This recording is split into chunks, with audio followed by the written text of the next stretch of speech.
देश के पहले multicast news hub live times के डिजिटल प्लेटफॉर्म पर आपका स्वागत है। हम एक बार फिर हाजिर हैं उत्तर प्रदेश की महत्वपूर्ण खबरों के साथ। मुख्यमंत्री योगी आदित्यनाथ ने कल छोटे से मंत्रिमंडल विस्तार के जरिए बड़ा संदेश देने की कोशिश की।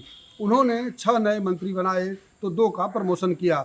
भूपेंद्र चौधरी और सोमेंद्र तोमर के जरिए उन्होंने क्षेत्रीय समीकरण साधा, यानी भूपेंद्र चौधरी जो जाट समुदाय से आते हैं और इसी तरह सोमेंद्र तोमर जो गुर्जर समाज से आते हैं, यानी जाट और गुर्जर समाज के जरिए एक संदेश पश्चिम में देने की कोशिश हुई।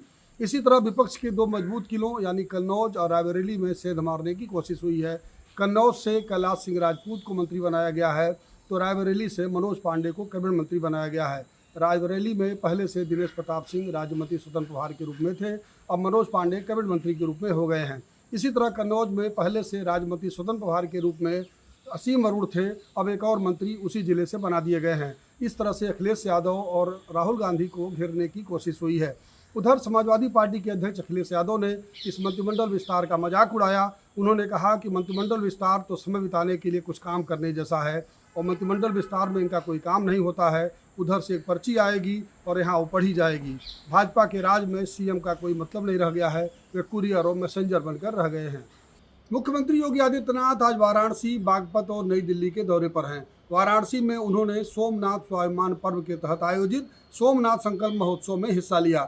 यह आयोजन त्र्यंबकेश्वर बहुउद्देशीय हॉल में किया गया जो श्री काशी विश्वनाथ धाम परिसर में स्थित है। इस आयोजन में उनके साथ राज्यपाल आनंदीबेन पटेल ने भी हिस्सा लिया। इसके बाद वह बागपत रवाना हो गए हैं जहां वह विभिन्न कार्यक्रमों में हिस्सा लेंगे और बाद में नई दिल्ली में CII द्वारा आयोजित एक बिजनेस समिट को संबोधित करेंगे। शाम तक उनकी लखनऊ वापसी होने वाली है। यूपी में मंत्रिमंडल विस्तार के बाद सत्तारूढ़ भाजपा का सारा फोकस अब अपने संगठन पर हो गया है। आज और कल 2 दिनों तक प्रदेश मुख्यालय पर बड़ी बैठक होने जा रही है जिसमें प्रदेश के सभी 98 संगठनात्मक जिलों यानी महानगर और जिलों को मिला करके बनाए गए संगठनात्मक जिलों के जिलाध्यक्ष शामिल होंगे। इस बैठक में प्रदेश अध्यक्ष पंकज चौधरी और महामंत्री संगठन धर्मपाल सिंह मौजूद रहेंगे। इसमें बूथ प्रबंधन से लेकर अगले साल होने वाले चुनाव की रणनीति पर विचार किया जाएगा और जिलाध्यक्षों को पार्टी की रीति नीति से अवगत कराते हुए उन्हें तैयारियों में जुटने का निर्देश दिया जाएगा। माना जा रहा है कि इस बैठक के बाद 1 से 2 दिनों के भीतर प्रदेश कमेटी का भी ऐलान हो सकता है जिसका लंबे समय से इंतजार हो रहा है। यूपी में लंबे इंतजार के बाद मंत्रिमंडल का विस्तार हुआ तो 6 नए चेहरों को जगह मिली और 2 को प्रमोशन मिला। अब उनके विभागों के बंटवारे को लेकर कयासबाजी शुरू हो गई है।